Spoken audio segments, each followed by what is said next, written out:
किताब पर चर्चा, अम्बेडकरनामा की खास पेशकश।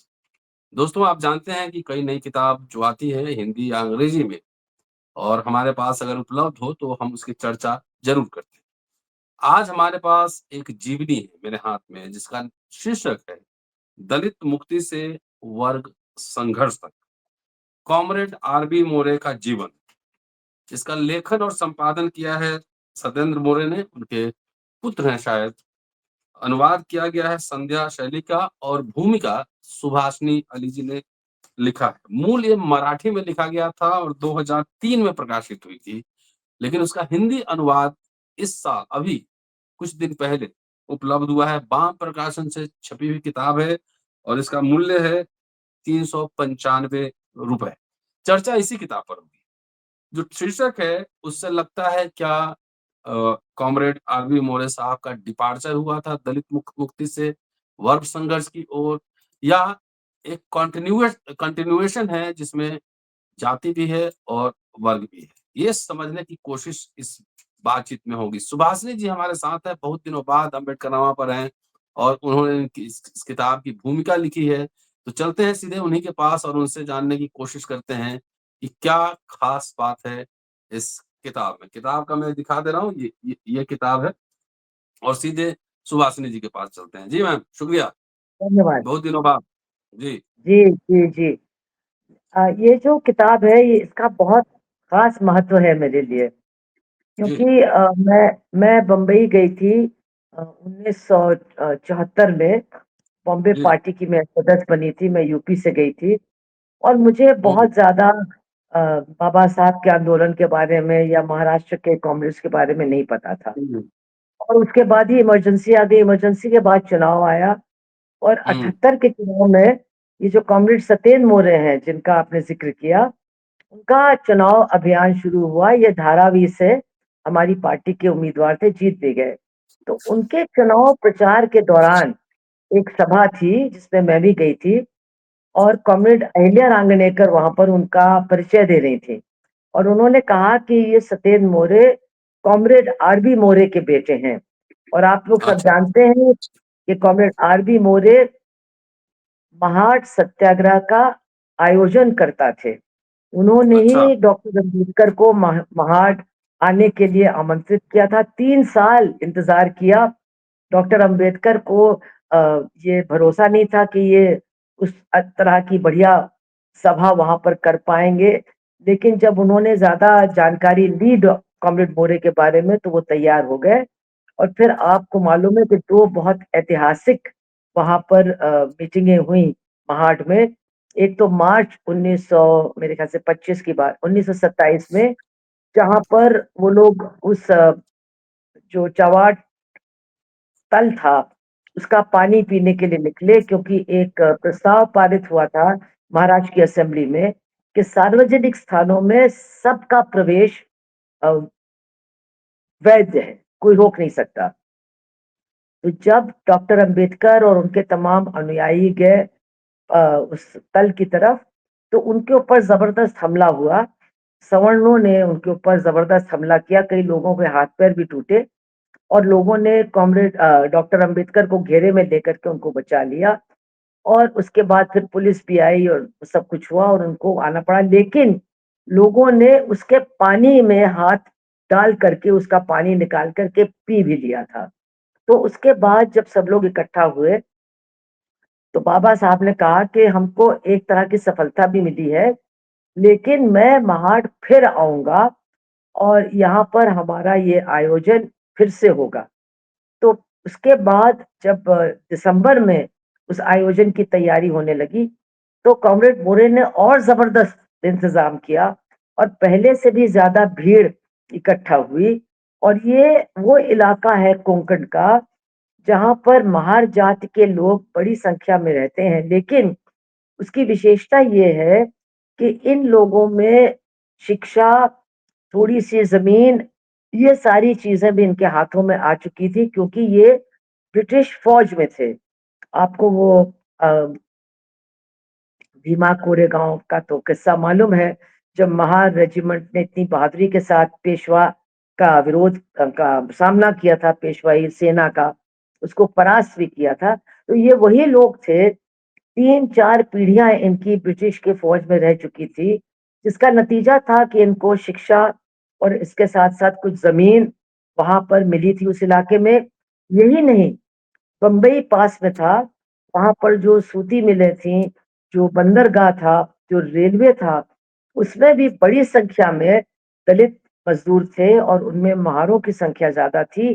तो एक मतलब अच्छी खासी संख्या ऐसे लोगों की तैयार हो गई थी, जो एक आंदोलन को तैयार कर सकते थे और उसको आगे बढ़ाने के लिए साधन भी जुटा सकते थे। रईस नहीं थे, लेकिन कुछ था उनकी जेब में और शिक्षा जी, उन्होंने ग्रहण की थी। तो ये पूरी पृष्ठभूमि है उस महान आंदोलन की। तो जब दिसंबर में डॉक्टर अंबेडकर वहाँ फिर आए, तो वहाँ के सवर्णों ने एक कोर्ट का ऑर्डर ले लिया था कि उस ताल की तरफ अब कोई जा नहीं सकता है। तो पुलिस ने और प्रशासन ने भी डॉक्टर अंबेडकर से बातचीत की और सब कुछ किया और वही 25 दिसंबर का ऐतिहासिक दिन है, जब उस रोक के खिलाफ डॉक्टर अंबेडकर ने और जो सहस्त्रबुद्धे जी थे, जो अध्यक्षता कर रहे थे, वो मतलब सवर्ण जाति के थे लेकिन इस पूरे आंदोलन के समर्थक थे। उन्होंने कहा कि ये जो आज हमको अस्पृश्यता का सामना करना पड़ रहा है और अस्पृश्यता की वजह से आज भी हमको इस तरह का ज़ुल्म बर्दाश्त करना पड़ रहा है, इसकी जड़ कहाँ है? इसकी जड़ इन धर्म ग्रंथों में है और इन धर्म ग्रंथों में सबसे महत्वपूर्ण है ये मनुस्मृति। इसलिए आज हम हुँ, इसको जलाएँगे ताकि इस अस्पृश्यता को, इस सामाजिक अन्याय को जड़ से उखाड़ा जा सके। तो ये जी, वो ऐतिहासिक दिन था, जिसका पूरा आयोजन कॉमरेड आर.बी. मोरे ने ही किया था। जब महाड में इकट्ठा हजारों की भीड़ के बीच में मनुस्मृति को का दहन किया गया, उसको जलाया गया और आज भी लोग उस बात को याद करते हैं। बहुत से लोगों को तो मालूम भी नहीं है, लेकिन फिर भी जिन लोगों को इस आंदोलन से दिलचस्पी है, उनको याद है। लेकिन ये पूरी पृष्ठभूमि बहुत से लोगों को नहीं मालूम है। तो जब मैं उस मीटिंग में थी और अहिल्या रांदेनेकर सत्येंद्र मोरे जी का परिचय दे रही थी, तो उन्होंने कहा ये उसी कॉमरेड ए.बी. मोरे के बेटे हैं, जिन्होंने महाड सत्याग्रह का पूरा संगठन किया था। आर.बी. मोरे। आर.बी. मोरे जी, जी, सत्येंद्र जी। मोरे के पिताजी थे आर.बी. मोरे, रामचंद्र बाबूराव मोरे। जिन्होंने और जिन्होंने उन्होंने महान आंदोलन का ऑर्गेनाइज़ किया था। मतलब उसको जी, उन्होंने Mahad he was one Satyagraha of the को, ऑर्गेनाइज़र्स। और he was the main organiser, not one of. Okay, वो ओके। प्रमुख ऑर्गेनाइजर थे इस सत्याग्रह के और उनके आमंत्रण को ही स्वीकार किया था बाबा साहब ने और यहाँ आए थे। तो उसके बाद जब मैंने सुना कि कॉमरेड आर.बी. मोरे का नाम उन्होंने लिया और कहा कि वो फिर कम्युनिस्ट बने, वो डॉक्टर अंबेडकर के दाहिने हाथ थे, फिर कम्युनिस्ट पार्टी में शामिल हुए, लेकिन डॉक्टर अंबेडकर का साथ उन्होंने कभी नहीं छोड़ा। और फिर उन्होंने कहा, देखिए उनके बेटे हैं सत्येंद्र मोरे, ये भी कम्युनिस्ट पार्टी में पैदा हुए और इसी में मरेंगे और इनका जो बेटा है तीसरी पीढ़ी, वो भी कम्युनिस्ट आंदोलन में ही पैदा हुआ, उसी में मरेगा। तो मेरी बहुत जिज्ञासा जागी, क्योंकि हम तो बहुत से लोगों को जानते हैं जो कम्युनिस्ट पार्टी में आए लेकिन उनके बच्चे काफी दूर चले गए, नौकरी में चले गए, अपना करियर बनाने में लग गए। तो मुझे लगा कि ये तो एक बहुत कमाल का परिवार है और मैंने काफी कुछ जानने की कोशिश की कॉमरेड आर.बी. मोरे के बारे में। कॉमरेड सत्येंद्र मोरे के साथ हमारे बहुत अच्छे रिश्ते हुए और फिर मैं आपको बताऊं इस किताब की पृष्ठभूमि कि कॉमरेड आर.बी. मोरे से बहुत लोगों ने कहा, जो बहुत बड़े लेखक थे दलित समाज के, एक बागल जी थे, उनका नाम आप जानते होंगे। उन्होंने उनसे अनुरोध किया कि भाई आप अपनी जीवनी लिखिए।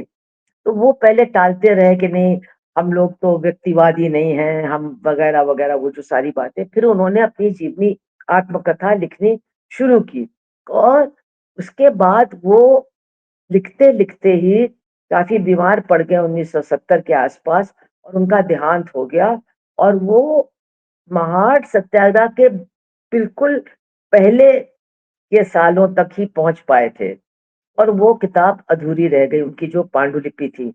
उसके बाद कॉमरेड सत्येंद्र मोरे जो उनके बेटे हैं, उनसे लोगों ने कहा कि भाई बहुत सारे लोग जो आपके पिताजी के समकालीन थे, वो धीरे-धीरे खत्म हो रहे हैं, तो अब आप इसको लिख डालिए। तो उन्होंने बहुत परिश्रम किया, बहुत सारी चीज़ों को इकट्ठा किया, बहुत सामग्री जुटाई और उन्होंने फिर इसको फिर से लिखा।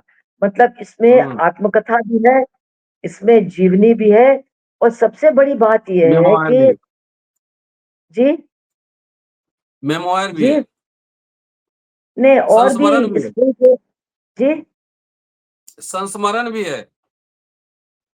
वो तो है लेकिन इसमें जो एक बहुत महत्वपूर्ण चीज़ है, कि बहुत जी। सारी आत्मकथाएँ आपने पढ़ी होंगी, जिसमें लोग अपनी व्यथा का वर्णन करते हैं।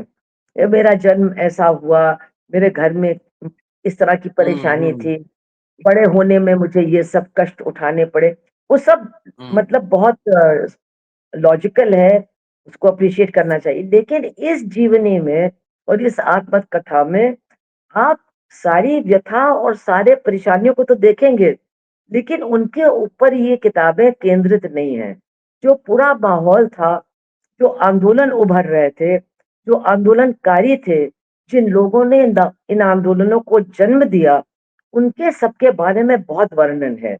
और फिर वो बहुत बड़ी बात है कि एक आदमी जो डॉक्टर अंबेडकर का इतना करीबी था, वो फिर कम्युनिस्ट पार्टी में 1930 में सदस्यता अ अ, के लिए एप्लीकेशन दरख्वास्त देता है और सदस्यता मिलने से पहले वो डॉक्टर अंबेडकर के पास जाकर के उनसे कहता है कि मैंने बहुत सोचा है, बहुत विचार किया है, मैं आजीवन आपके साथ और आपके आंदोलन के साथ रहूँगा, कोई हमको अलग नहीं कर सकता है।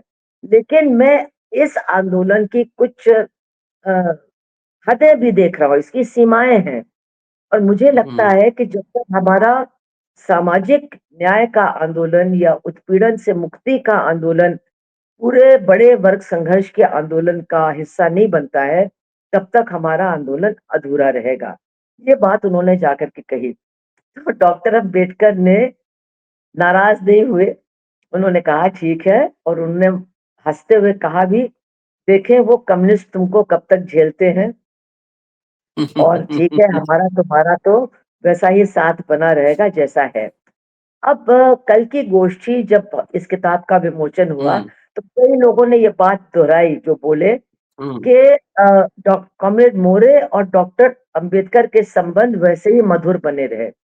डॉक्टर अंबेडकर ने आपको आश्चर्य होगा 1937 के चुनाव में अपने जो उनका जो वर्कर्स लेबर फेडरेशन था, उसकी तरफ से टिकट का ऑफर दिया कि तुम कम्युनिस्ट पार्टी में बने रहो लेकिन मेरे टिकट पर तुम चुनाव लड़ो। Doctor independent labour comrade party More madam ji, 1 minute, 1 minute. Independent labour party जब बनी थी और पहला प्रोविंशियल इलेक्शन हुआ था, उसमें कॉमरेड मोरे क्या कर रहे थे? कॉमरेड मोरे सीपीआई में थे, कम्युनिस्ट पार्टी में थे। लेकिन अच्छा, कॉमरेड चुनाव डॉक्टर अंबेडकर ने कहा कि तुम हो सीपीआई में, लेकिन मैं तुमको टिकट देना चाहता हूँ कि तुम लड़ो इस चुनाव को और तुम किसी को से ये मत छुपाओ कि तुम कम्युनिस्ट हो, लेकिन मैं समझता हूँ कि तुम बहुत सही कैंडिडेट रहोगे, लेकिन उन्होंने मना किया। मेरा एक दूसरा इसमें कहने का मतलब है कि बहुत से जी। लोगों ने कहा कि ये अकेले वो थे जिन्होंने कॉमरेड अंबेडकर डॉक्टर अंबेडकर को छोड़ के दूसरा रास्ता अपनाया, जिनके साथ संबंध बने रहे। तो इसके पीछे हुँ, सवाल है कि क्यों? हुँ, और मुझे दुःख के साथ थोड़ा कहना पड़ रहा है कि और तमाम लोगों ने भी डॉक्टर अंबेडकर का साथ छोड़ा, लेकिन किसी ने भी जाके डॉक्टर अंबेडकर से कहा नहीं कि मैं कांग्रेस पार्टी में जा रहा हूँ या मैं कहीं और जा रहा हूँ। और उन्होंने उनका साथ छोड़ने के बाद उनके खिलाफ मुहिम भी चलाई, उनके खिलाफ इलेक्शन भी लड़ा। कॉमरेड मोरे में और दूसरों में ये अंतर है कि उन्होंने जाकर के डॉक्टर अंबेडकर से कहा कि मैं ऐसा करने जा रहा हूँ और क्यों करने जा रहा हूँ। और हुँ, इसीलिए दोनों का एक दूसरे के प्रति जो प्रेम था और जो सम्मान था वो कभी समाप्त नहीं हुआ। क्योंकि जो ईमानदारी थी कॉमरेड मोरे के अंदर, उसी ईमानदारी को कॉमरेड डॉक्टर अंबेडकर बहुत ज़्यादा पसंद करते थे और वो चाहते थे कि उनके साथ जितने लोग हैं वो इसी तरह के ईमानदार और पारदर्शी मतलब बने रहें। तो ये एक बड़ी बात है जिस पर मैं थोड़ा-सा ज़ोर देना जी, चाहती जी, जी। थी। उसके बाद जो पूरा उन्होंने लिखा है, उसमें बहुत सारी बातें हैं कि कैसे उन्होंने मुंबई के अंदर जो दलित मज़दूर थे, गिरनी टेक्सटाइल में, सैनिटरी में, ट्रांसपोर्ट में, रेलवे में कैसे उनको संगठित किया। इसके साथ-साथ जो तमाम अ, कलाकार थे, उनके ग्रुप्स बनाए, थिएटर का भी ग्रुप बनाया और बहुत से बड़े-बड़े नाम जो हैं, वो उनके साथ काम कर चुके हैं। जैसे कि अमर शेख, जैसे कि अ, जो हमारे दूसरे हैं बलराज साहनी तक जुलूसों में उनके साथ पिटे भी हैं पुलिस द्वारा। बहुत सारे बड़े नाम हैं जो महाराष्ट्र में आज भी बहुत याद कि अन्ना भाऊ साठे हैं। इन सबको एक तरह से आंदोलन में लाने का काम अ, कॉमरेड मोरे ने ही किया और उनको एक एक मंच देने का काम उन्होंने किया।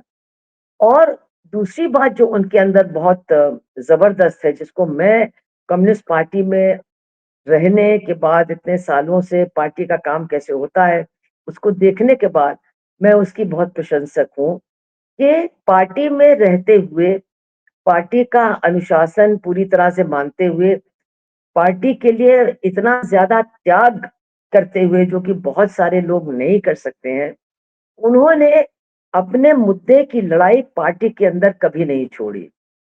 जो अस्पृश्यता के खिलाफ बड़ी लड़ाई वो लड़ रहे थे और लड़वाना चाहते थे, उसका उसका जो उसकी प्रासंगिकता, दलित सवाल कितना महत्वपूर्ण है मजदूर आंदोलन की सफलता के लिए, ये जो तमाम मुद्दे लेकर के वो कम्युनिस्ट पार्टी में आए थे, उनको उन्होंने लगातार कम्युनिस्ट पार्टी के अंदर रखना और उनके लिए लड़ना कभी भी नहीं छोड़ा, ये बहुत बड़ी बात है।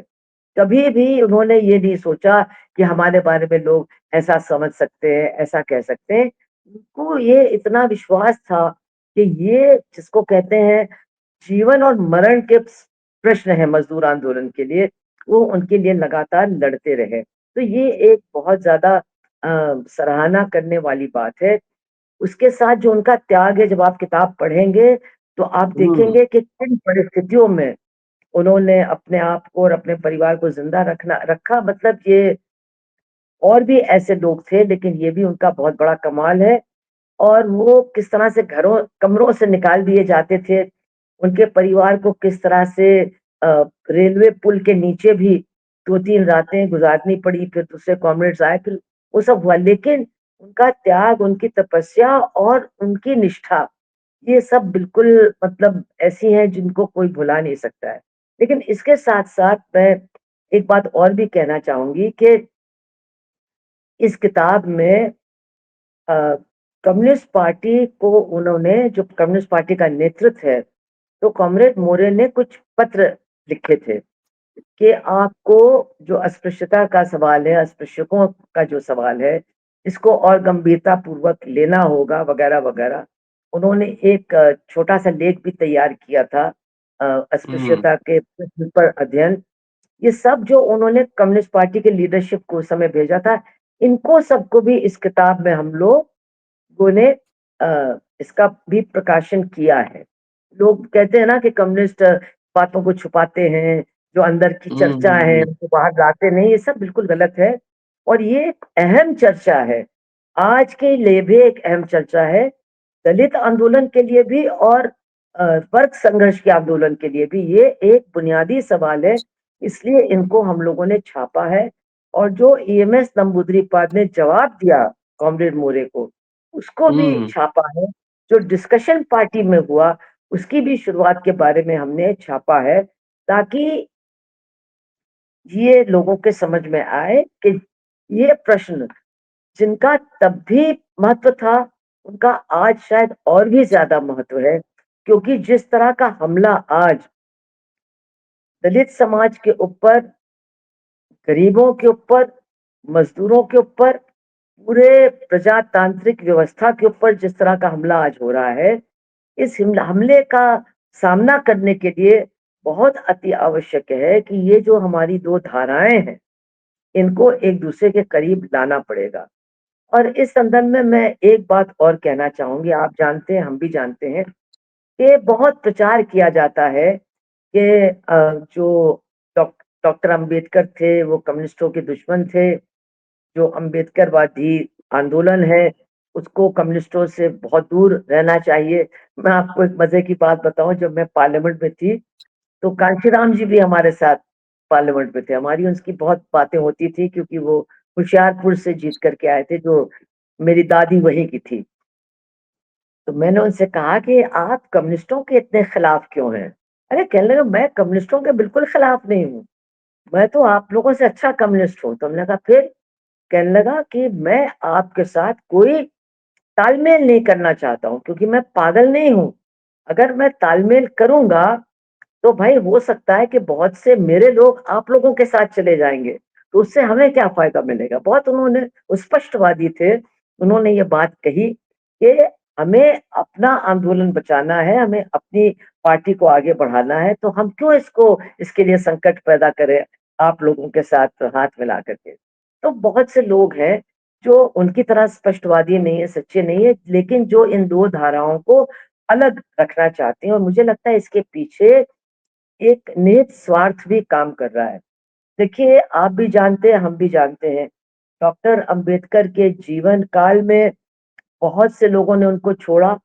जिस कांग्रेस पार्टी के खिलाफ वो इतना ज़्यादा मतलब कटुता से बोलते थे, उन्होंने कांग्रेस को जॉइन किया, उनके खिलाफ कांग्रेस चुनाव सरकार। भी लड़े, उनको हराने का काम भी किया और उनके मरने के बाद जो रिपब्लिकन पार्टी थी, उसमें से भी कितने लोगों ने छोड़ करके कांग्रेस को जॉइन किया। और जब ये दलित पैंथर तैयार हुए, जिनसे बहुत उम्मीद थी कि ये एक जुझारू आंदोलन खड़ा करेंगे, तो उनमें से कितने लोग जो बाल ठाकरे की शिवसेना थी, उसमें जाकर के शामिल हो गए। लेकिन इन तमाम पूंजीवादी पार्टियों के खिलाफ उस तरह का प्रचार अंबेडकरवादी आंदोलन में नहीं होता है, जिस तरह का प्रचार कम्युनिस्ट पार्टी और कम्युनिस्ट आंदोलन के खिलाफ होता है। मैं सही है। समझती हूँ कि ये भी सवाल बहुत विमर्श का सवाल है। इस पर चर्चा होनी चाहिए कि ऐसा क्यों? क्योंकि ये तो जी, निश्चित रूप से जो हमारे देश के निहित स्वार्थ हैं, वो तो चाहेंगे ही कि ये 2 धाराएँ बहुत दूर रहें एक-दूसरे से। तो यथास्थिति बनी रहेगी। इनके साथ आने से ही यथास्थिति को खतरा पहुँचेगा।